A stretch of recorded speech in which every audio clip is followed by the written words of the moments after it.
We thank you, Lord, for what you are doing. We thank you, Lord, for what you have done in our life. A dúpẹ́ fún oore ọ̀fẹ́ o. A dúpẹ́ fún ọwọ́ àánú àti agbára rẹ. A dúpẹ́ fún ọwọ́ ògo rẹ àti ẹwà rẹ sẹ́. Ẹlẹ́mọ̀ Ísírẹ́lì Olúwa mà ṣeun.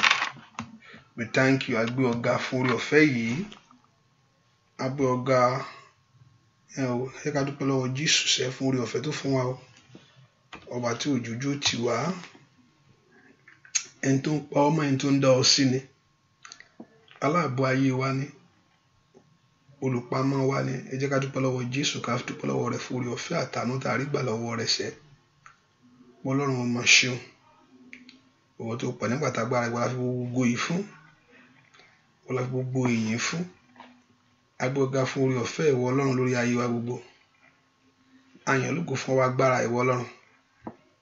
Ẹlẹ́mọ̀ Ísírẹ́lì ó mà ṣeun. Ẹlẹ́mọ̀ Ísírẹ́lì a yìn ọ́. Ẹlẹ́mọ̀ Ísírẹ́lì a gbé ọ̀gá. We thank you, God. A yìn ọ́ fún oore ọ̀fẹ́ ńlá. We thank you, Jehovah God. A gbé ọ̀gá fún gbogbo lórí ayé wa ni, lórí ayé ọmọ ńkọ́, lórí aya ńkọ́, ìwọ Ọlọ́run. Ìwọ Ẹlẹ́dàá wa, olùpamọ́ wa sẹ́. Ẹ ká dúpẹ́ lọ́wọ́ Jésù yìí. Ọba tí ò dojú tì ọ́. Ọba tí ò jẹ́ kí ẹ̀gàn wọnú ilé rẹ. Olúwa mi ó mà ṣeun. Ọlọ́run mi ó mà gbé ọ̀gá. Ìwọ aláàbò Góṣẹ́nì. Ìwọ olùpamọ́ mi, olùjí mi. Dúpẹ́ lọ́wọ́ Jésù yìí. Ọba tó fi ìsinmi fún ọkàn rẹ. Ọba tí ò jẹ́ kí àlàáfíà rẹ sọnù. Ọba tí ò jẹ́ kí ayé gbà á. Dúpẹ́ lọ́wọ́ Jésù yìí.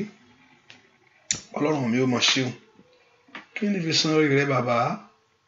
Orí rẹ tó ga lórí ayé mi ni. Kí ni fi dúpẹ́ yìí? Kí ni fi san orí ìwọ Ọlọ́run nínú ilé mi gbogbo? O ṣé fún ohun tó ń ṣe. O ṣé fún ọwọ́ àánú. O sì ṣe fún ọwọ́ agbára rẹ. Ọlọ́run dúpẹ́ lọ́wọ́ Jésù yìí. Ó náà ń fẹ́ kó fi gbogbo ògo ìfún. Gbogbo ọlá ńlá yìí ńkọ́ àti gbogbo ìyìn yìí. Fẹ́ kó fi fún Ọlọ́run yìí, ọba tó tó bẹ́ẹ̀ tó ju bẹ́ẹ̀ lọ. Dúpẹ́ lọ́wọ́ Jésù. Olúwa mo yìn ọ́. Olúwa mà ṣeun. Ẹlẹ́dàá mi mo gbé ọ̀gá. Ìwọ tó pọ̀ nípa tèmi. Ìwọ tó ní agbára. Dúpẹ́. Karaba ó ṣàkáyà bákàbá. Dúpẹ́ lọ́wọ́ Ọlọ́run yìí. Ọlọ́run mi ó mà ṣeun. Lift your voice and thank him. Ẹlẹ́dàá mi ó mà ṣeun. Dúpẹ́ lọ́wọ́ Ọlọ́run yìí. Gbogbo ògo mo fẹ́ kó fi fún àti gbogbo ọlá sẹ́. Gbogbo ìyìn mo fẹ́ kó jẹ́ tirẹ̀ lónìí. Torí ohun tó ṣe inú ayé rẹ ni. Fún ohun tó ṣe inú ayé ọmọ rẹ ni. Dúpẹ́ lọ́wọ́ Jésù yìí. Ọba tí ò fi ọ́ sílẹ̀. Dúpẹ́ lọ́wọ́ Jésù yìí. Ọba tó fún ọ lórúkọ tó ju gbogbo orúkọ lọ. Bí pé orúkọ Jésù gbogbo eku kó wólẹ̀. Orúkọ Jésù gbogbo eku kó wólẹ̀. Dúpẹ́ lọ́wọ́ Jésù yìí. Mo yìn ọ́. Mo yìn ọ́ Ọlọ́run mi. Mo gbé ọ̀gá alágbára ayé mi. Mo gbé olùpamọ́ mi gbogbo. Olùjí mi, ààbò mi. Ìpamọ́ mi, ìrànlọ́wọ́ mi. Dúpẹ́ lọ́wọ́ Jésù yìí. Olúwa mà ṣeun. Ọlọ́run mi ó ṣeun. Ó bá dúpẹ́ lọ́wọ́ Ọlọ́run alààyè yìí. Ọba tó ń dá ọ sí. Ọba tó fún mi olórúkọ tó ju gbogbo orúkọ lọ. Dúpẹ́ lọ́wọ́ Ọlọ́run. Jésù ó ṣeun. Dúpẹ́ lọ́wọ́ Jésù. Ọlọ́run mi ó ṣeun. Ọlọ́run mi ó ṣeun. Dúpẹ́ lọ́wọ́ Ọlọ́run. Dúpẹ́ lọ́wọ́ Ọlọ́run mi. Dúpẹ́ lọ́wọ́ Jésù ṣeun. Jésù. Dúpẹ́ lọ́wọ́ Jésù mà ṣeun. Ìwọ nìkan ni ìyè o Jésù. Ìwọ nìkan ni ìyè o Olódùmarè. Ọba tó lágbára lọ́run àti láyé. Orúkọ rẹ̀ borí gbogbo orúkọ. Ìwọ nìkan ni ìyè o Jésù. Oya ìwọ nìkan ni ìyè o Jésù. Ìwọ nìkan ni ìyẹn o Olódùmarè sẹ́. Ọba tó lágbára lọ́run àti láyé, kábíyèsí orúkọ rẹ̀ borí gbogbo orúkọ. Ìwọ nìkan ni ìyẹn o Jésù. Ìwọ nìkan ni ìyẹn o Bàbá. Ìwọ nìkan ni ìyẹn o Olódùmarè sẹ́. Ọba tó lágbára látún àti láyé, orúkọ rẹ̀ borí gbogbo orúkọ. Ìwọ nìkan ni ìyẹn o Jésù. Óyá óyá ìwọ nìkan ni ìyẹn o Jésù. Ìwọ nìkan ni ìyẹn o Bàbá. Ọba tó lágbára lọ́run àti láyé, orúkọ rẹ̀ borí gbogbo orúkọ. Ìwọ nìkan ni ìyẹn o Jésù. Mo fẹ́ kó fi kún sẹ́. Mo fẹ́ kó fi gbogbo ìyẹn fún. Mo fẹ́ kó fi gbogbo ògo fún. Toró tó bẹ́ẹ̀. Ọba tó rà padà lọ́wọ́ ikú, lọ́wọ́ àìsàn, lọ́wọ́ àrùn. Alágbára ni sẹ́. Onípamọ́ ni, ó pọ̀ ọmọ, olùdí rẹ ni. Ọba tó yọ lọ́wọ́ ohun gbogbo láyé. Ìwọ nìkan ni ìyẹn o Bàbá. Ìwọ nìkan ni ìyẹn o Jésù. Ọba tó lágbára lọ́run wá ti láyé, orúkọ rẹ̀ borí gbogbo orúkọ. Ìwọ nìkan ni ìyẹn o Jésù. Óyá óyá ìwọ nìkan ni ìyẹn o Bàbá. Ìwọ nìkan ni ìyẹn o Jésù. Ọba tó lágbára lọ́run àti láyé, orúkọ rẹ̀ borí gbogbo orúkọ. Ìwọ nìkan ni ìyẹn o Jésù. Ẹ bá mi gbéga o, ẹ bá mi bàbá sẹ́. Oníṣẹ́ ìyanu ni o, àwa máa rí di òlọ ọ̀hún. Ẹ bá mi gbéga, ẹ bá mi gbéga o, ẹ bá mi bàbá. Oníṣẹ́ ìyanu ni o, àwa máa rí di òlọ ọ̀hún wa. Óyá óyá ẹ bá mi gbéga o, kábíyèsí ńlá. Ẹ bá mi bàbá sẹ́. Oníṣẹ́ ìyanu ni o, àwa máa rí di ọlọ. Óyá óyá ẹ bá mi gbéga, ẹ bá mi gbéga o, olórí ayé bàbá òní. Ẹ bá mi bàbá sẹ́. Oníṣẹ́ ìyanu ni o, àwa máa rí di Ọlọ́run wa. Óyá mo mọ̀ pé wá mo mú ìwá o, bàbá gbọ́ pẹ́. Óyá óyá óyá lórí ilé rẹ̀ ni gbọ́ pẹ́. Mo mọ̀ pé wá mo mú ìwá o, bàbá mi máa gbọ́ pẹ́. Gbẹ́ lọ́wọ́ Ọlọ́run alààyè ṣẹ́ gbọ́ pẹ́. Mo mọ̀ pé wá mo mú ìwá o, Olódùmarè gbọ́ pẹ́. Mo ní mo gbọ́ pẹ́ lórí ilé mi o, bàbá mi rán gbọ́ pẹ́. Mo ní mo gbọ́ pẹ́ lórí ayé àwọn èèyàn ṣẹ́ gbọ́ pẹ́. Lórí ilé wọn ni wọ́n mọ̀ pé wá gbọ́ pẹ́. Lórí ọkọ wọn ni wọ́n mọ̀ pé wá, bàbá mi rán gbọ́ pẹ́. Lórí aya wọn ni wọ́n mọ̀ pé wá, óyá óyá gbọ́ pẹ́. Lórí ayé wọn ni gbọ́ pẹ́ sà, bàbá mi rán gbọ́ pẹ́. Lórí iṣẹ́ rẹ̀ ló gbọ́ pẹ́ sà, gbọ́ pẹ́. Lórí ilé mi gbọ́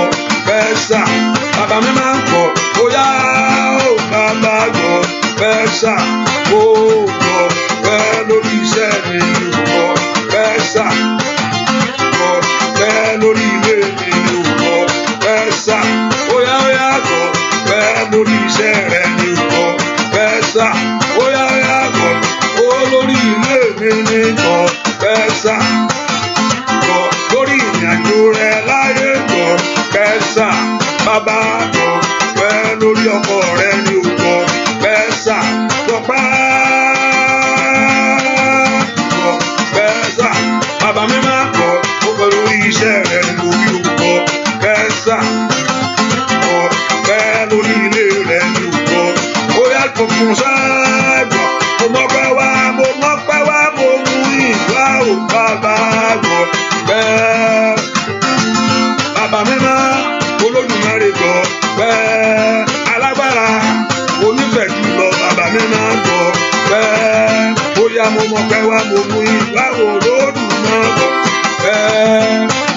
óyá mo ní gbogbo ọpẹ́ fún ọ mo ní kò fi yìn fún ọ sà ọ lórí ilé mi ní ọ óyá mo ronú jinlẹ̀ ní bàbá kọ sà mo ronú jinlẹ̀ ní bàbá mi máa kọ sà mo ní kò fi gbogbo ọpẹ́ fún gbogbo yìí fún sà. Dúpẹ́ lọ́wọ́ Ọlọ́run yìí ọba tó tó bẹ́ẹ̀ tó ju bẹ́ẹ̀ lọ ni ọba tó tó bẹ́ẹ̀ lórí ayé rẹ níṣẹ́ ẹ kó gbogbo ògo fún àti gbogbo ọlá fún Jésù mi ó mọ̀ ṣeun onífẹ̀ẹ́ jùlọ ó ṣe ìwọ tó ń pa mẹ́mà ìwọ tó ń dá mi sí ó mọ̀ ṣe dúpẹ́ lọ́wọ́ Ọlọ́run yìí Ọlọ́run mi ó mọ̀ ṣeun ọba tó pọ̀ nígbà tí agbára ó ṣe wọ́n tó ní gbogbo agbára ó máa ṣe mo yìn ọ́ fún ohun tí ìwọ Ọlọ́run ń ṣe gbogbo ọgá fún ògo rẹ àti ẹwà rẹ Olúwa máa ṣeun dúpẹ́ lọ́wọ́ Ọlọ́run yìí gbọ́ àdúrà lórúkọ Jésù Kristi Olúwa wá ẹ ká sọ fún Ọlọ́run jọ̀ọ́ gbogbo àṣídì mi gbogbo Olúwa dáríjì ask the Lord to forgive every sin Olúwa dárí àṣídì mi gbogbo jì gbogbo ẹ̀ṣẹ̀ mi gbogbo orúkọ Jésù kó dáríjì ọ́ Olúwa dárí ẹ̀ṣẹ̀ mi jìṣẹ́ gbogbo ẹ̀ṣẹ̀ mi gbogbo Olúwa dáríjì the Lord should forgive all your sin orúkọ Jésù dáadáa the Lord should cleanse you from every iniquity Olúwa dárí ẹ̀ṣẹ̀ mi jì mí orúkọ Jésù dáadáa Olúwa dáríjì the Lord Jehovah God to forgive you all your sin.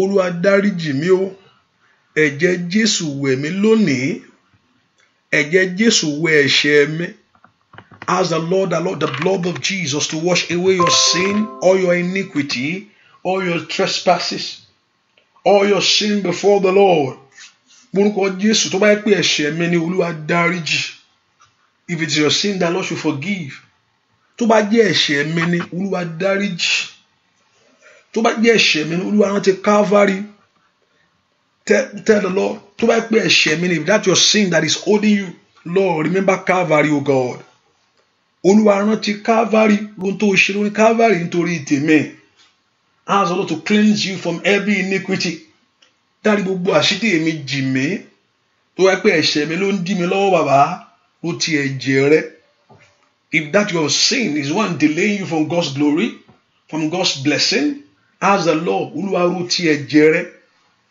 Olúwa ró ti kú rẹ lórí igi àgbélébùú nítorí ayé mi ask the Lord is your fẹ̀jẹ̀ rẹ wẹ̀ mí fẹ̀jẹ̀ rẹ wẹ̀ mí fẹ̀jẹ̀ rẹ wẹ̀ ayé mi that the Lord Jehovah God to wash you in his blood Olúwa fi ẹ̀jẹ̀ rẹ wẹ̀ mí Olúwa fi ẹ̀jẹ̀ ńlá rẹ tún mi ṣe lónìí morúkọ Jésù dáadáa kí ẹ̀jẹ̀ Jésù kó tú ọ ṣe kí ẹ̀jẹ̀ Jésù kó wẹ̀ ayé rẹ kí ẹ̀jẹ̀ Jésù kó wẹ̀ ọ́ mọ́ that the blood of Jesus cleanse you that the blood of Jesus wash you that the blood of Jesus purify you morúkọ Jésù Olúwa fi ẹ̀jẹ̀ rẹ wẹ̀ mí Olúwa fi ẹ̀jẹ̀ rẹ wẹ̀ mí Olúwa fi ẹ̀jẹ̀ rẹ tú mi ṣe Ọlọ́run tó pọ̀ nígbà tá a gbà fi ẹ̀jẹ̀ rẹ wẹ̀ mí lónìí jẹ́ kí ẹ̀jẹ̀ rẹ kó wẹ̀ mí Olúwa jẹ́ kí ẹ̀jẹ̀ rẹ kó tú mi ṣe morúkọ Jésù Olúwa fi ẹ̀jẹ̀ rẹ wẹ̀ mí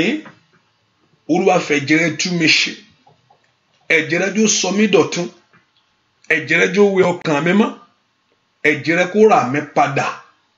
Orúkọ Jésù, that the blood of Jesus will cleanse you. That the blood of Jesus will wash you. That the blood of Jesus will purify you. Olúwa fi ẹ̀jẹ̀ rẹ̀ wẹ̀ mí. Ẹ̀jẹ̀ Jésù wẹ ayé mi látòní lọ. Orúkọ Jésù, kí ẹ̀jẹ̀ rẹ̀ kó wẹ̀ ọ́ lọ́wọ́lọ́wọ́. Olúwa fi ẹ̀jẹ̀ rẹ̀ wẹ̀ mí. Olúwa fi ẹ̀jẹ̀ ńlá rẹ̀ tú mi ṣe. Olúwa fi ẹ̀jẹ̀ rẹ̀ wẹ̀ mí. Gbọ́ àdúrà lórúkọ Jésù Kristi. Olúwa wa, Ọlọ́run ló ń ṣe gbogbo nínú gbogbo. Òun ló lo gbogbo. Ẹ á orúkọ Jésù. Ìwọ náà mo sátọ̀ wá. Olúwa jẹ́ n rí ọ. Lord, show yourself, manifest yourself to me. Olúwa jẹ́ n rí ọ nínú àdúrà yìí. Nínú àdúrà yìí, nínú ọdún yìí jẹ́ n rí ọ. Nínú ayé yìí jẹ́ n rí ọ bàbá. Olúwa jẹ́ n rí ọ. Ó farahàn Abrahamu, ayé Abrahamu màrí bákan náà mọ́. The Lord showed forth himself to Abraham and his life never remained the same. Orúkọ Jésù, Olúwa fara rẹ̀ hàn mí. Olúwa sọra rẹ̀ di mímọ̀ fún mi. Ẹ pe orúkọ Jésù dáadáa. Olúwa fara rẹ̀ hàn mí. Olúwa sọra rẹ̀ di mímọ̀. The Lord should show forth himself. The Lord should manifest himself to you. Olúwa fara rẹ̀ hàn mí. Olúwa sọra rẹ̀ di mímọ̀ fún mi. Tó bá sọra rẹ̀ di mímọ̀ lórí ayé rẹ̀, àìní àti ìṣòro rẹ̀ tán. Tolúwa bá sọra rẹ̀ di mímọ̀ nínú ayé rẹ̀, when God show forth himself in your life, your shame and your reproach shall be removed. Ẹ pe orúkọ Jésù níbi tẹ́ ẹ wà sẹ́. Ọlọ́run jọ̀ọ́ fara rẹ̀ hàn mí. Ó yá sọra rẹ̀ di mímọ̀ fún mi. Pe orúkọ Jésù dáadáa. Kó sọra rẹ̀ di mímọ̀ lórí ayé rẹ ni. Lórí ayé ọmọ rẹ. Lórí iṣẹ́ rẹ. Olúwa sọra rẹ̀ di mímọ̀ lórí ayé mi. Manifest yourself, O God. Olúwa fara rẹ̀ hàn mí o. Ó yá sọra rẹ̀ di mímọ̀ fún mi. Jẹ́ n rí ọ. Olúwa jẹ́ n rí ọ. Nínú ògo rẹ. In your glory, let me see you, God. Nínú ẹwà rẹ. Olúwa jẹ́ n rí ọ. Orúkọ Ọlọ́run ló wá wá. Ọlọ́run ló kú fẹ́ rí. Ọlọ́run ló ń bá sọ̀rọ̀. Ẹ pe orúkọ Jésù. Olúwa jẹ́ n rí ọ. Nínú àdúrà yìí. Ó yá jẹ́ n rí ọ. Nínú ọdún yìí. Jẹ́ n rí ọ. Orúkọ Jésù sẹ́. Olúwa jẹ́ n rí ọ. Sọra rẹ̀ di mímọ̀ lórí ayé mi. Orúkọ Jésù, the Lord God of heaven, to manifest himself in your life. Kó sọra rẹ̀ di mímọ̀ lórí ayé rẹ ni.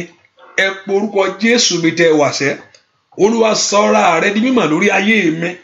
Ẹ gbàdúrà. Ọlọ́run sọra rẹ̀ di mímọ̀ lórí iṣẹ́ mi ni.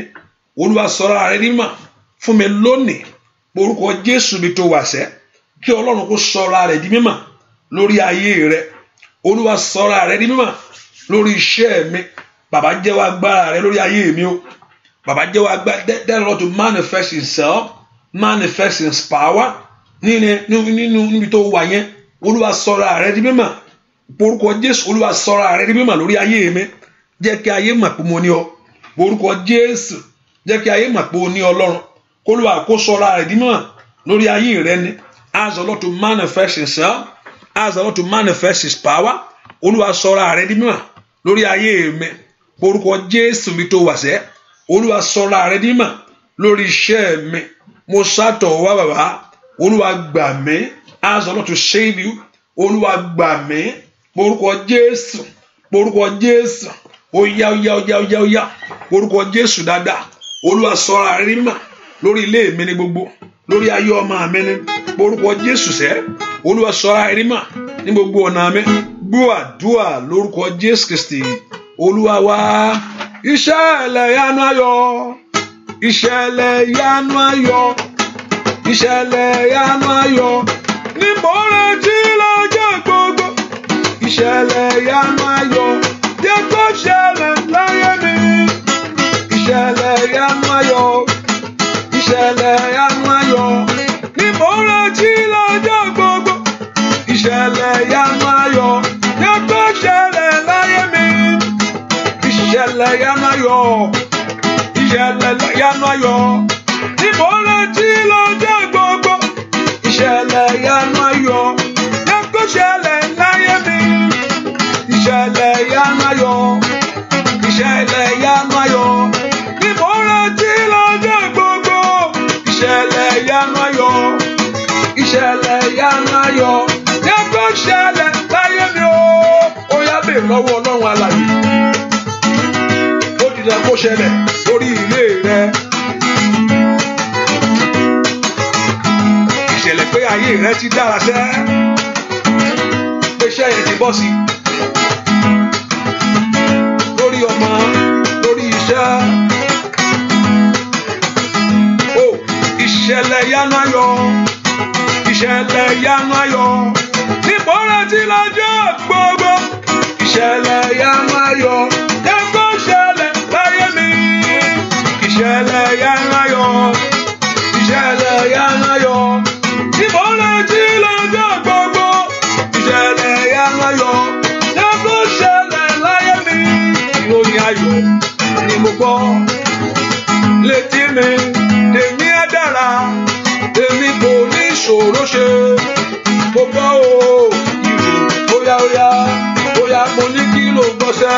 Ìròyìn ayọ̀ ni mo gbọ́ létí mi, tèmi á dára, tèmi kò ní ìṣòro ṣe.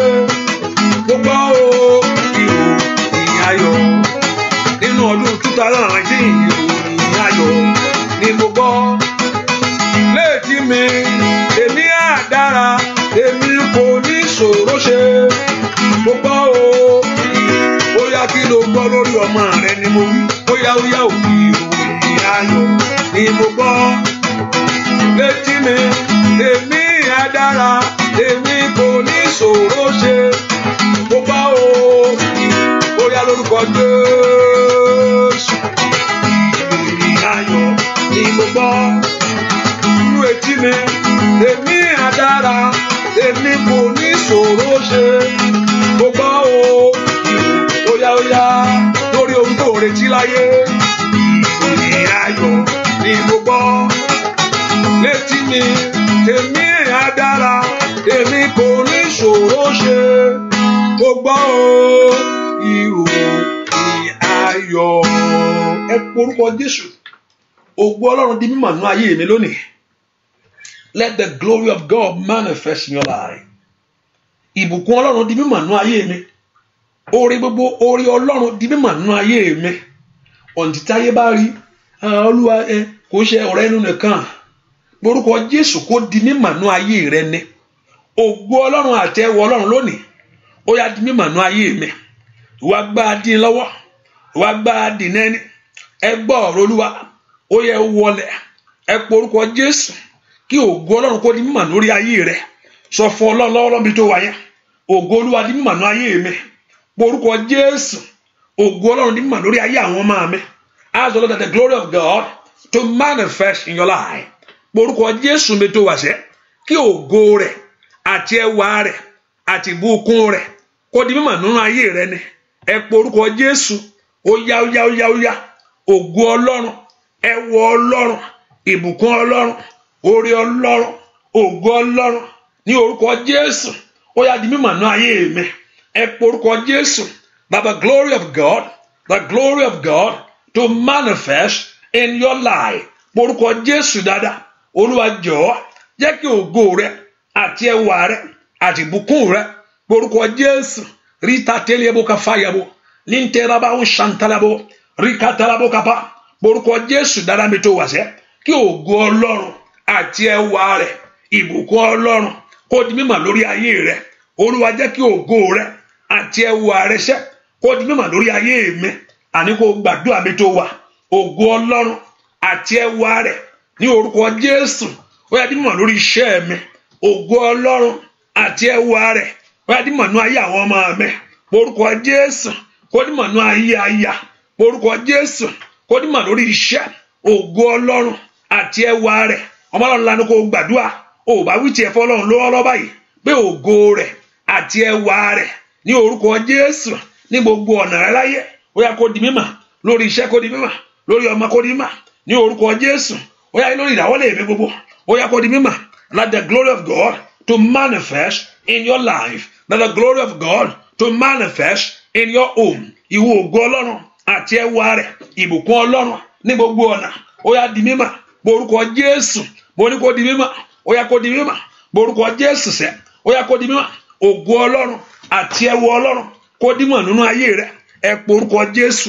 Ògo Ọlọ́run àti ẹwọ Ọlọ́run, ìbùkún Ọlọ́run, ó yá di mímọ́ lórí ayé mi. Ask the Lord that the glory of God and the glory of God to manifest in your life. Borúkọ Jésù. Ògo Ọlọ́run àti ẹwọ Ọlọ́run, ó yá di mímọ́ nínú ayé mi. Masandoro shandiria, maninke rababo shateyabo, manto predo shikeyabo, landere bakateyabo.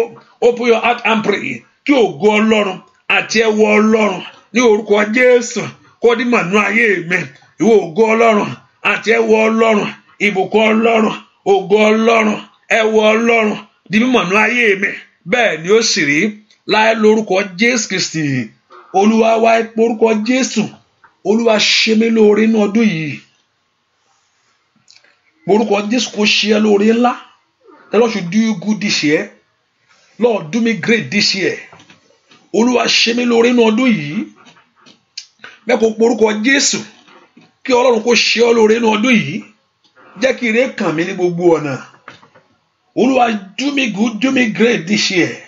Lord, do me well this year. Jẹ́ kí ire kàn mí. Ẹ ká porúkọ Jésù. Àṣeyọrí yóò kàn mí. Mo ní ohun tí òun gbàdúrà fún is not new. Ohun tó Ọlọ́run fún ẹ lónìí, àwọn míì tó ti gba nǹkan tí wọ́n ń gbàdúrà fún wa. Ẹ o, kò jẹ́ kó wá kàn wọ́n náà ni. Kí ẹnu rẹ lè gbọpẹ́. Olúwa jẹ́ kí ire kàn mí. Jẹ́ kí ìtẹ̀síwájú kàn mí. Fẹ́ kó sọ fún Ọlọ́run. Ohun tó fẹ́ kókó yẹn that Lord, this is my time. It's time for me to receive my own. Oh, Masandala Baba. Tó bá ṣe fún ọba tó ṣe fún joyè, tó ṣe fún ọba tó ṣe fún joyè, kò gbọ́dọ̀ gbàgbé ẹ. O gbọ́dọ̀ gbàgbé mi bàbá. Jó kàn mí àti lọ́mọ láyé àti ní ìgbéga láyé. Ẹ porúkọ Jésù. It's my turn, oh God, to move forward. Láti tẹ̀síwájú fún rere. Ask the Lord that is your turn to be blessed, to be favored. Borúkọ Jésù. Litayunda oshatabo. Borúkọ Jésù dada. It's my turn, oh God. Àkókò rè mi rè. Olúwa jọ̀ọ́ kàn mí. Àṣeyọrí jọ̀ọ́ kàn mí sẹ́. Somebody lift your voice. That let it be your turn to move forward in life. Ní orúkọ Jésù. To go great in life, to be great. Ripatondelebo shandelebo kafayabo. Ọba Ọlọ́run ńlá ní kó gbàdúrà. Olúwa jọ̀ọ́ kàn mí ní ọdún yìí. Ní orúkọ Jésù. Lórí ọmọ ni bàbá. Jọ̀ọ́ kàn mí. Àṣeyọrí ni. Ní orúkọ Jésù. Ìbùkún ni. Óyá. Mo ní jọ̀ọ́ kàn mí, jọ̀ọ́ kàn iṣẹ́ mi. Jọ̀ọ́ kàn ìdáwọ́lé mi gbogbo. Ní orúkọ Jésù. Masato telebo. Gbọ́ àdúrà lórúkọ Jésù Kristi. Matotoli kapayabo satalabo kaba. Mantora baba o shakababa. Riketelebo sakalaba kaba. Mandorobo sondelebo shayaba. Ramelo sondoraba o shakaba. Ripatoli kelebo sondelebo shayo. Maurote kelebo shawa. Jọ̀ọ́ kàn àwọn èèyàn yìí bàbá. Ritali kalaba jọ̀ọ́ kàn ayé wa. Fòrè láyé. Gbọ́ àdúrà lórúkọ Jésù Kristi. Olúwa wẹ porúkọ Jésù ní kankan. Olúwa gbọ́ àdúrà mi. Speedily, oh God, hear my prayer. Olúwa ní kankan gbọ́ àdúrà mi. Speedily, oh God, hear my prayer. Ó yá dáhùn sí ẹ̀bẹ̀ mi bàbá. Ó yá dáhùn sí ẹ̀bẹ̀ mi bàbá. Ask the Lord to do it. It's your time to receive the blessing. Oh, yóò ṣe ọ̀rọ̀ mi yóò dayọ̀. Yóò ṣe ọ̀rọ̀ mi yóò dayọ̀. Ayé mi kalẹ̀ o, àdúrà mi máa gbà. A ṣe àdúrà mi ti gbà. Ìbànújẹ́ ò sí.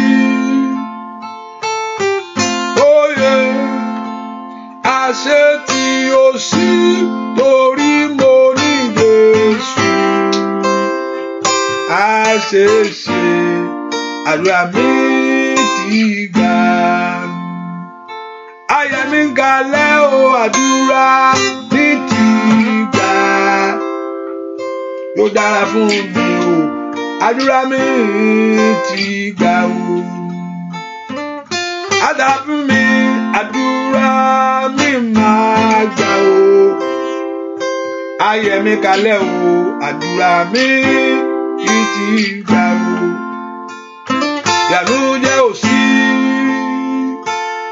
fún wa àṣetì ò sí torí a ní Jésù ayé wa kalẹ̀ o àdúrà mi ti gbà Ọlọ́run mi bá mi lọ́wọ́ Ọlọ́run mi bá mi lọ́wọ́ ẹlẹ́dà mi bá mi níjà sẹ́ Ọlọ́run mi bá mi lọ́wọ́ kó láyé ẹ lọ́wọ́ sẹ́ bá mi lọ́wọ́ Ọlọ́run mi bá mi lọ́wọ́ kó ránṣẹ́ rẹ lọ́wọ́ kó láṣeyọrí láyé Ọlọ́run mi bá mi lọ́wọ́ ogun ayé rẹ ò kó parẹ́ lórúkọ Jésù bàbá mi máa Ọlọ́run mi ó yá wá ràn mí lọ́wọ́ wá ràn mí lọ́wọ́ wá ràn mí lọ́wọ́ wá ràn mí lọ́wọ́ wá ràn mí ó yá wá ràn mí Ọlọ́run ó yá Olódùmarè ńlá wá ràn mí ó yá lórúkọ Jésù ó ra ayé rẹ lọ́wọ́ wá ràn mí ó yá bàbá mi náà wá ràn mí lọ́wọ́ ó yá wá ràn mí lọ́wọ́ bàbá mi wá ràn mí lọ́wọ́ wá ràn mí lórí iṣẹ́ àwọn èèyàn yìí wá ràn wọ́n lọ́wọ́ ó yá wá ràn wọ́n lọ́wọ́ bàbá wá ràn wọ́n ayé wọn sẹ́ wá ràn wọ́n ayé ọmọ rẹ o wá ràn wọ́n lọ́wọ́ bàbá wá ràn wọ́n lórí ilé rẹ o wá ràn wọ́n lọ́wọ́ bàbá wá ràn wọ́n ní gbogbo ọ̀nà wá ràn wọ́n lọ́wọ́ Jésù wá ràn wọ́n Ọlọ́run wá ràn mí alágbára gíga o wá ràn mí Jésù wá ràn mí onífẹ̀ẹ́ jùlọ wá ràn wọ́n alágbára gíga o wá ràn mí óyá ay aṣáájú àbábọ̀ kápáyà dáyà wá rà lẹ́wọ̀ sàdélẹ́wọ̀ kápáyà wá ràn mí Jésù alágbára gíga bàbá mi máa wá ràn mí Ọlọ́run mọ́ wá ràn mí óyá lórúkọ Jésù ayé àwọn èèyàn lọ́wọ́ wá ràn mí àṣẹ wọn lọ́wọ́ wá ràn mí óyá kó bọ́ sí fún ọ wá ràn mí óyá kó láṣeyọrí wá ràn mí óyá bàbá mi náà wá ràn mí káyé wọn kó ní bùkún wá ràn mí óyá wá ràn lọ́wọ́ bàbá wá ràn wá óyá ní ọdún yìí wá ràn nínú oṣù yìí ni wá ràn nínú àdúrà yìí bàbá wá ràn óyá gbọ́ ti ayé àwọn èèyàn yìí ayé mà sáńdẹ̀ bàbá tó kọ́ pátápá kíákíá óyá wá ràn mí lọ́wọ́ orúkọ Jésù. That Lord should help you. There must be a way out. There must be a way out. Sometimes you look at around you, look at yourself. Even though you don't know how, you look at it, how that is going to be possible, how it's going to happen. Ọlọ́run yóò jẹ́ kó farahàn. Ẹ porúkọ Jésù. Olúwa ràn mí lọ́wọ́. Jẹ́ kí ìyanu mi ṣẹlẹ̀ lọ́dún yìí. Lord, help me. Let my miracle manifest to me. Olúwa ràn mí lọ́wọ́. Ìdí tí mo fi wá kó ràn mí lọ́wọ́ ni. Mẹ́kọ̀ọ́ ràn ayé mi lọ́wọ́ kí n lo àlùyọ o. To make it to get there. To receive that very thing. That your door should open. Mẹ́kọ̀ọ́ dé fún ìrànlọ́wọ́ ayé mi bàbá. Morúkọ Jésù wọ́n mo gbẹ́kẹ̀lé. Ó yá ọmọ Ọlọ́run sọ́dà dùn àṣẹ. Kọ́lọ́run kó ràn ayé rẹ lọ́wọ́. Kí ọ̀nà àbáyọ ńlá fún rere kó là fún ọ ni. Ẹ porúkọ Jésù bí tẹ wà. Ó yá. Ọlọ́run ràn ayé mi lọ́wọ́. Mo ń fẹ́ ìrànlọ́wọ́ rẹ ni. Mo fẹ́ rí ohun rere ṣe ní ọdún yìí. Èmi náà fẹ́ lu àlùyọ. Mẹ́kọ̀ọ́ porúkọ Jésù. The Lord God of heaven to make a way out for you. To prosper your life. To multiply the blessing upon your life. Ẹ porúkọ Jésù bí tẹ wà. Olúwa ràn ayé mi lọ́wọ́. Ìwọ ọ̀nà ayé mi là fún rere. Ask the Lord to help your life. Kí ọ̀nà ayé rẹ kó là fún rere. Ẹ porúkọ Jésù. Olúwa ránṣẹ́ mi lọ́wọ́. Yíta yípa rọ́ndẹ̀lẹ̀ ṣèkéyà. Porúkọ Jésù ní ndóòrù standere sọ̀ndẹ̀lẹ̀. Porúkọ Jésù Olúwa ràn mí lọ́wọ́. Ọ̀nà àbáyọ mi là. Ọ̀nà ìṣeré mi là. Ọ̀nà ògo mi là. Ọ̀nà ìbùkún mi là. The Lord should open doors for you. Your doors of miracle. Your doors of fulfillment. Gbọ́ àdúrà lórúkọ Jésù Kristi. Olúwa wa ẹ porúkọ Jésù. Gbogbo agbára tó ní kò ní ṣeé ṣe. You know, life is something like you should find things easy just like how you want to do things and it will come to pass just like that. Which I believe, except God is helping you. Kò sóore tí Sátánì ò fẹ́ dí lọ́wọ́. There's not anything that Satan don't want to block. Ìwọ ló ní gbà. Jésù gangan kò fẹ́ kó mú ìlérí ṣẹ. Àti kéré tètè fẹ́ pàdánù. Ìgbà tó wo ìlérí gbà. At least it's not something new. Ọlọ́run ti sọ pé ẹnìkan yóò bádìí yóò bímọ. Ìgbà tó sì tó Sátánì jẹ pé Ọlọ́run fẹ́ fara rẹ̀ hàn. So bẹ́ẹ̀ sì fẹ́ pa gbogbo ọmọ. Ó fẹ́ pa gbogbo ọmọ dànù. Jésù gangan wọ́n ní kán gbé sá. Wọ́n láti gbé lọ sí Egypt ni.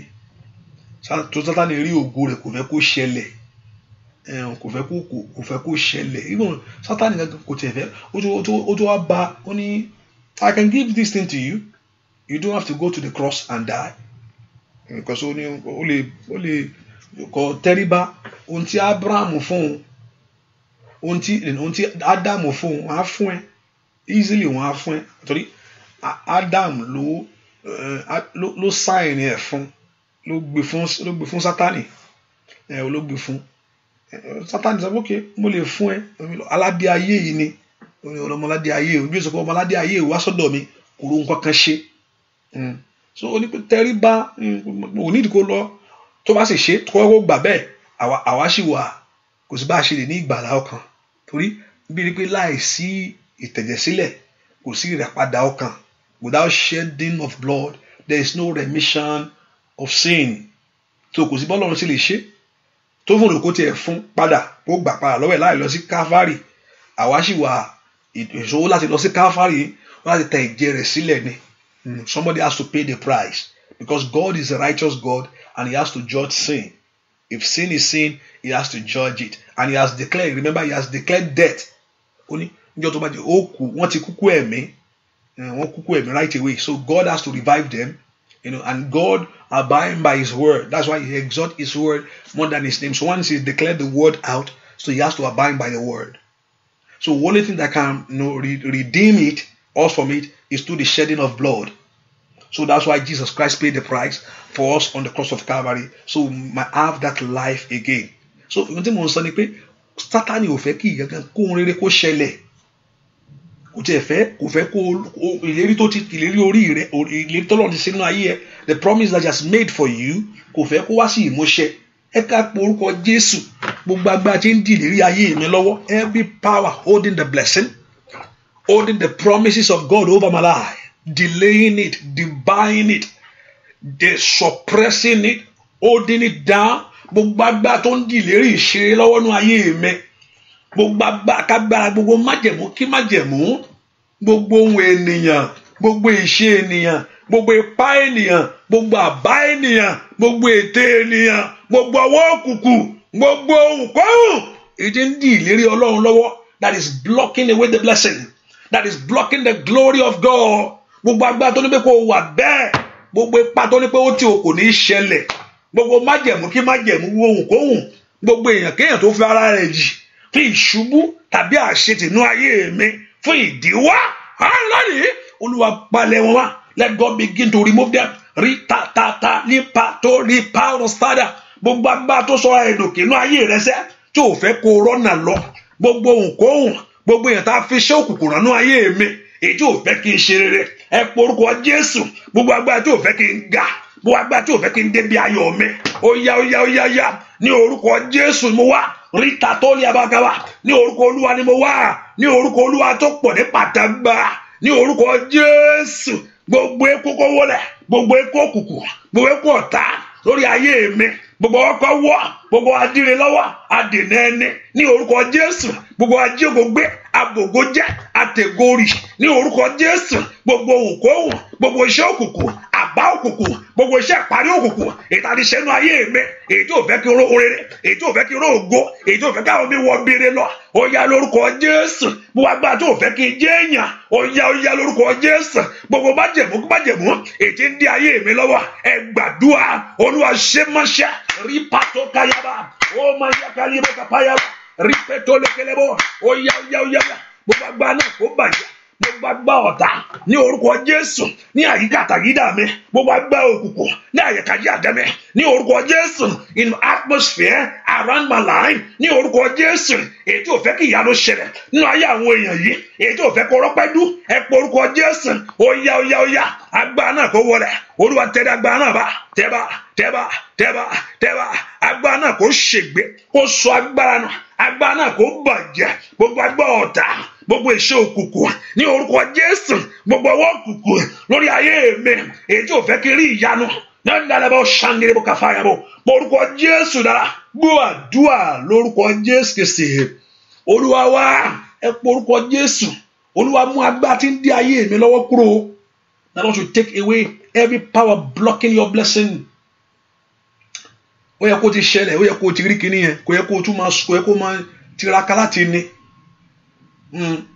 kò yẹ kó you don't have to suffer to get it. That is supposed to come easy for you because somebody already paid the price for it.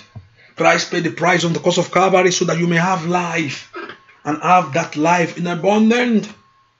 Ó san gbèsè kó má bàa ìdí tí Jésù lọ sórí àgbélébùú kó má bàa dààmú ni gbogbo agbára tó ń dààmú mi Olúwa tẹ agbára náà rì sẹ́ Olúwa jẹ́ kí ìyanu yẹn ṣẹlẹ̀ mò ń retí ẹ̀ ìṣẹ̀lẹ̀ ìyanu tó ṣẹlẹ̀ let it happen this very year nínú oṣù yẹn yóò gbọ́n rẹ gbérí ayé mi lé mi lọ́wọ́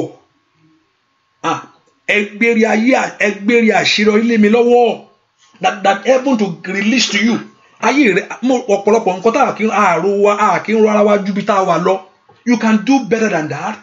Ìgbà lè rọ̀ Ọlọ́run ju bẹ́ẹ̀ lọ mo ní ìgbà lè rọ̀ Ọlọ́run ju bẹ́ẹ̀ yẹn lọ because you are not thinking big mílíkì sáà ti jẹun kí n sùn ní yàdàbò ṣàtàyàbò ó ju bẹ́ẹ̀ lọ láyé ó lọ kó jẹ́ alábùkún fún afọ́ni ó yẹ kó jẹ́ alábùkún through you life must be blessed.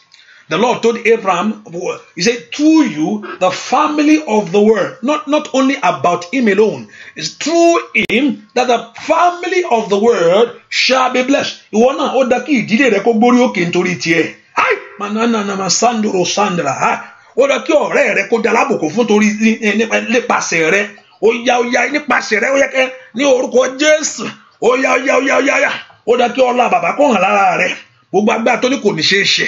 Tó ní jẹ́ kí ògo ìta gbogbo agbára ajógo lọ́wọ́ ajógo gbé àtẹ̀górì ní orúkọ Jésù gbogbo àti agbára tí ò fẹ́ kí ìyanu mi ṣẹlẹ̀ gbogbo agbára tí ò fẹ́ kí n rí ògo ẹ pé orúkọ Jésù gbogbo agbára náà tẹríba gbogbo agbára tó fẹ́ fi ọ́ ṣẹ́ṣẹ́ tó fẹ́ kó oore mú mẹ́ gbogbo agbára tó fẹ́ kó oore tọ́ka sí agbára tí ń di ọ lọ́wọ́ agbára tí ń dènà ayé rẹ gbogbo agbára tí ń mú ayé rẹ lẹ́rù ní orúkọ Jésù gbogbo akólógun èèyàn ní orúkọ Jésù adènà ẹni abárí ẹni jẹ́ adójú rẹ délẹ̀ ní orúkọ Jésù wà gbáná lórí ayé mi lọ́wọ́ lórí iṣẹ́ mi lọ́wọ́ ní ayé àwọn èèyàn yìí ní orúkọ Jésù wà gbáná kó wọlẹ̀ ẹ pé orúkọ Jésù Olúwa gbáná yá ìyanu mi ṣẹlẹ̀ ní ọdún yìí let a miracle manifest ìyanu mi sọ̀kalẹ̀ wá ìyanu mi ṣẹlẹ̀ ẹ pé orúkọ Jésù kí ìyanu rẹ ṣẹlẹ̀ kí ògo rẹ kó tàn gbọ́ àdúrà lórúkọ Jésù Kristi Olúwa wa ẹ̀yin ogun ọ̀run ẹ gbárí mi fún mi. Ẹ gbárí mi fún mi Olúwa ẹ gbárí mi fún mi ní ọdún yìí kí ni èrè rẹ ẹ múre mi lé mi lọ́wọ́ ní ọdún yìí o ẹ fún mi ní àṣeyọrí ayé mi nínú ọdún yìí ní kẹ́ mú lé mi lọ́wọ́ Olúwa ẹ fún mi ní èrè mi ní ọdún yìí ẹ fún mi ní àṣeyọrí mi ní ọdún yìí nínú ọdún yìí ẹ fún mi ní èrè mi èrè tí mò ń retí èrè tí mò ń béèrè fún ire tí mo gbẹ́kẹ̀lé ọ fún bàbá ó yẹ ẹ fún mi ẹyàn dárí mi fún mi bàbá o ẹ jẹ́ kí ire ayé mi tẹ̀ mí lọ́wọ́ ẹ má jẹ́ n jìyà ẹ jẹ́ kí ire ayé mi tẹ̀ mí lọ́wọ́ ẹ má jẹ́ ó pọ́n mi lójú o ẹ jẹ́ kí ire ayé mi tẹ̀ mí lọ́wọ́. That Lord should give to you your blessing, your glory, all what that is yours, all what you are waiting for, that God of heaven to give to you now. Ẹ mú lé mi lọ́wọ́ o, ẹ fi ire ayé mi lé mi lọ́wọ́. Ẹ porúkọ Jésù, ẹ fi ògo ìrìn àjò lé mi lọ́wọ́. Porúkọ Jésù dáadáa, ògo ìrìn àjò rẹ, èyí tí ayé ti gbà lọ, ògo ìrìn àjò kọ tí agbára tó sọ kò wà ń bẹ, gbogbo agbára tó fi ọ́ dírẹ́gẹ́ oréré tó kọ̀ fi ọ́ dírẹ́gẹ́ ń bẹ ní kọ́lọ̀ ló fi ọ́ ṣe ń bẹ. Wáyà bàbá ṣàtà gbogbo agbára tó fi ayé rẹ ṣe ó kọ̀ra mú ọ bẹ̀ ni, gbogbo agbára tó lórí pé ò ní gbádùn bẹ̀, agbára náà ó dẹ kó gbádùn bẹ̀, ó dẹ kó ṣàṣeyọrí ìrìn àjò tó rìn, ìrìn àjò yẹn ó dẹ kó ṣàṣeyọrí ní ìrìn àjò tó rìn, ó dẹ kí ire jáde fún ìrìn àjò yìí lẹ́nu iṣẹ́ tó ń ṣe, ó dẹ kó dẹ alábùkún fún ní orúkọ Jésù. Ó yẹ kí iṣẹ́ rẹ kó ga, ó dẹ kó orúkọ Olúwa kó dímọ̀ nínú ayé rẹ. Ẹ po orúkọ Jésù, agbórí ẹni sókè gbórí ìmókè o ní orúkọ Jésù ní ọdún yìí, amúre fún ayé ẹni fún mi rè mi. Orúkọ Jésù jẹ́ kí ayé mi tẹ̀ mí lọ́wọ́. Ó yẹ ọmọ Ọlọ́run lánàá kó gbàdúrà ní orúkọ Jésù. Gbogbo nǹkan kò ṣeé ṣe, gbogbo apá tó ní kò ní ṣeé ṣe, gbogbo agbá òkùnkùn tó ní kò ní ṣeé ṣe, gbogbo ìmọ̀ òkùnkùn tó ní kò ní ṣeé ṣe, gbogbo ọwọ́kọ́ tó ní kò ní ṣeé ṣe, Olúwa tẹrí wọn bá, Olúwa tẹrí wọn bá, Olúwa tẹrí wọn bá, Olúwa tẹrí wọn bá. Ẹ̀yin ogun ọ̀run ẹ mú lọ síbi ire mi, ẹ̀yin ogun ọ̀run ẹ mú lọ síbi ayọ̀ mi nínú ọdún yìí ni, ẹ mú lọ síbi àṣeyọrí mi, gbogbo tí ayé fi ń dùn mí, ẹ pe orúkọ Jésù. Ó yẹ ẹ̀yin ogun ọ̀run ẹ gbà fún mi. Whatever the enemy have been suffering your life, the Lord Jehovah God to put an end to it.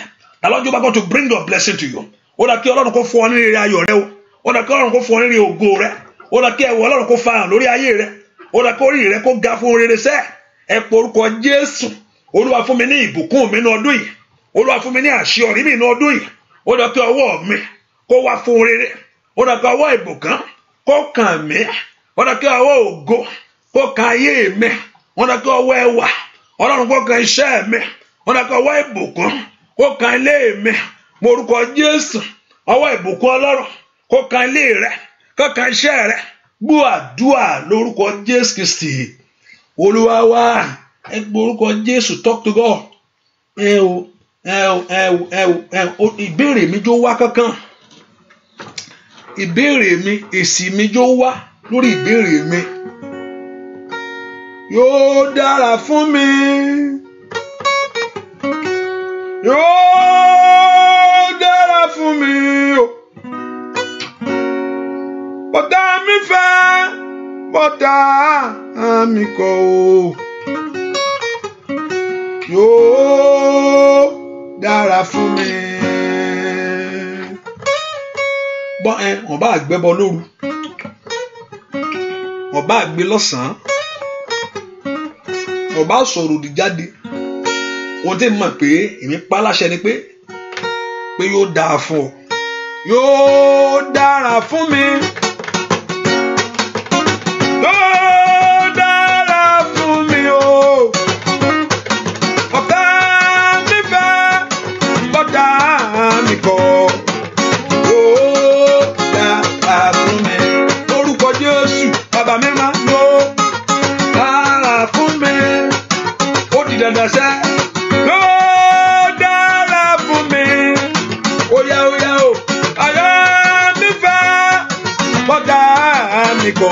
Ó di dandan o, dára fún mi.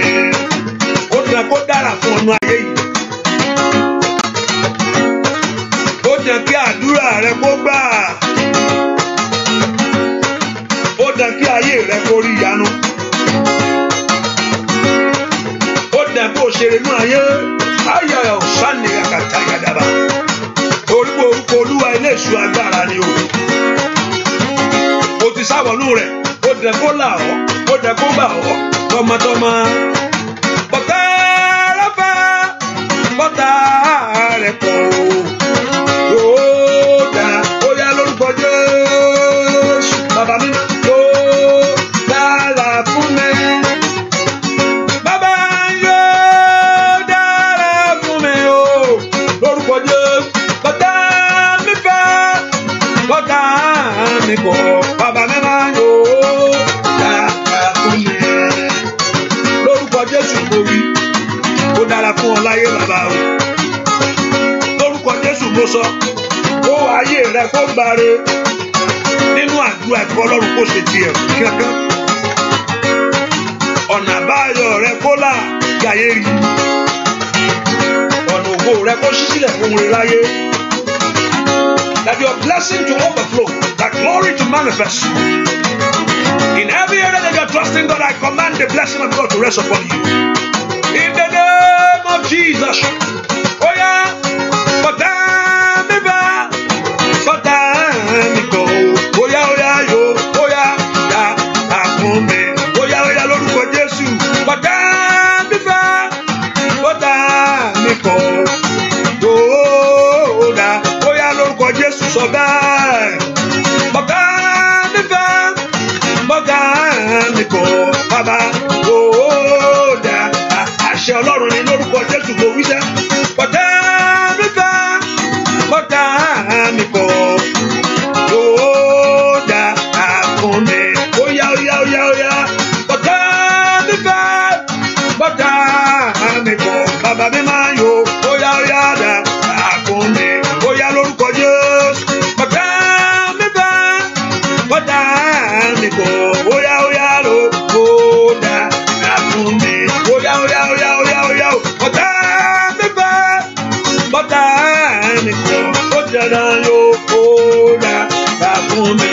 Oh yeah, but damn back, but damn me back, but damn me go.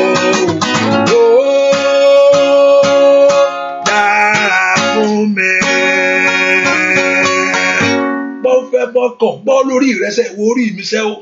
Ó yá gbárí ayọ̀ ní ọdún yìí. Gbọ́ ó yá gbárí. Ìwọ orí mi ó yá gbárí. Orí ẹni ní ń gbé ibi rírí ayé. Mo orúkọ Jésù ìwọ orí mi gbárí. Ìwọ orí mi gbárí ayọ̀ sẹ́. Ire ìwé ìgbélu yẹn gbà á. Ire àṣeyọrí yẹn gbà á. Ní orúkọ Jésù mo ní kó gbàdúrà. And that the Lord, that your life should receive it. That blessing that you are praying for. Ẹ porúkọ Jésù sẹ́. Ìwọ orí mi gbáre ní ọdún yìí. Ó yá. Ire ayọ̀ rí àṣeyọrí. Porúkọ Jésù bí ọ̀tá fẹ́. Ó yá kí ògo rẹ kó bọ́ sínú ọdún yìí. Porúkọ Jésù bí ọ̀tá fẹ́ bá kọ. Ó ná kó ire ayé rẹ gbà. Ẹ porúkọ Jésù mi tẹwà. Ìwọ orí mi gbáre o. Ìwọ orí mi gbáre o. Ìwọ orí mi gbáre o. Ó yá àṣeyọrí kó bá mi ní ọdún yìí. Àṣeyọrí kó bá mi ní ọdún yìí. Kí n ṣàṣeyọrí ní ọdún yìí. Àṣeyọrí ohun rere. Àṣeyọrí ohun rere. Porúkọ Jésù. Yí katolia ó sàtàyàwó. Mando brando sondora kapa. Àṣeyọrí ohun rere. Kó dé bá ayé mi ní ọdún yìí. Porúkọ Jésù. Àṣeyọrí ìbùkún. Ó yá. Nínú àdúrà yìí ni. Rí katolia bá kàfáyà. Nínú ayé kan yìí tí mo wá ni. Kí àṣeyọrí dé bá mi. Àmàlà ńlá kó gbàdúrà. Ripa sondoro sandele bo kàfáyà wa. Ó dá kí àṣeyọrí kó dé bá iṣẹ́ rẹ ni. Ní orúkọ Jésù. Ó dá kí àṣeyọrí kó dé bọ̀. That the blessing of God come upon you. That the glory of God fill your life. Orúkọ Jésù. Àṣeyọrí dé bá mi ní ọdún yìí o. Gbogbo ọwọ́ àṣetì. Gbogbo ọwọ́ àmúbọ̀. Wọ́n jáde. Every contrary hand. Every hand of failure, every hand of disappointment, now remove in Jesus' name. Ọwọ́ Ọlọ́run káyé mi, that the hand of God touch me. Agbọ́ Ọlọ́run káyé mi, that the power of God touch you. Ní orúkọ Jésù, kí ìyanu yẹn ṣẹlẹ̀, kó ṣẹlẹ̀. Ní ọdún yìí ni, nínú oṣù yìí, that your miracle manifest, that your blessing manifest, that the glory manifest. Mo pàṣẹ kó ṣẹlẹ̀ ní ayé rẹ ni. That what that you have been trusting God for to manifest to you.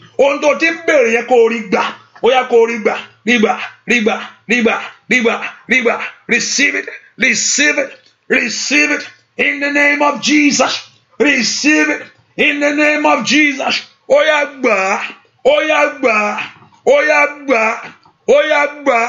Ìyanu kó ṣẹlẹ̀ nínú ayé rẹ.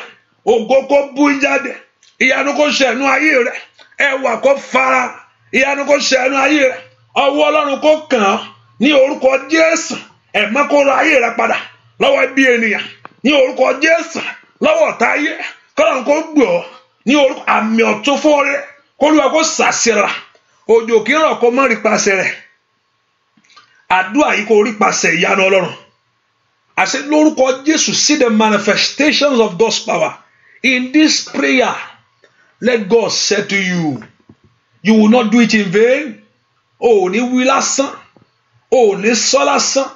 Olúwa kó dá ọ lóhùn níbi àyè ńlá. That God answer you in a miraculous way, and Jehovah God said to you, so shall it be. In Jesus' name we pray. Can I hear that amen very louder? Amen. Ṣàmì dáadáa. Amen. Mo ní kó ṣàmì dáadáa. Amen. Ṣàmì fún ire ayé rẹ sẹ́. Say that amen very well. Say that amen very well. Fún ọ̀túnú ayé rẹ bẹ́ẹ̀ ni ó sì rí. Láì lórúkọ Jésù Kristi. Olúwa tó olùgbàlà wa. Amen. Amen lórúkọ Jésù. Hallelujah. Praise the Lord.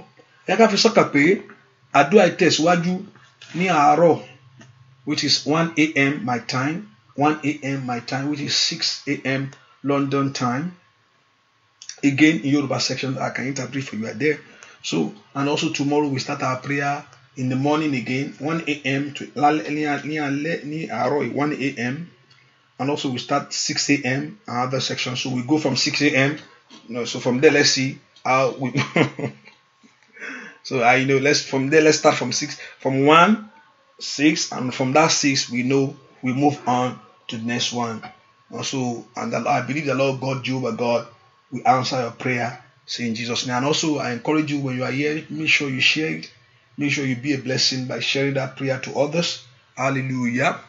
Hallelujah. Make sure you are doing it by sharing that prayers to others. And I pray that Lord Jehovah God will do it. So just pray by faith, and Jehovah God will answer us in Jesus' name. Olúwa bóyá omi ẹ̀sìn máa gbọ́ Ọlọ́run kó wọnú omi ẹ lọ. Omi ẹ kó mú ìwòsàn wá, kó mú ìmọ̀láradá wá. Lórúkọ Jésù kí ìyanu kó ṣẹlẹ̀. Kó rí ìwòsàn, kó rí ìyanu, kó ògo Ọlọ́run kó sì bú jáde. Bẹ́ẹ̀ ni ó sì rí láì lórúkọ Jésù Kristi, Olúwa àti olùgbàlà wa. Àmín, àmín, àmín lórúkọ Jésù. Hallelujah. Hallelujah. So see you by 1 a.m. Tonight by God's grace, which is in your look at the word time, 1 a.m. Eastern time. So the Lord Jehovah God will bless us in Jesus' name. Hallelujah. So see you tomorrow. God bless you. Bye bye.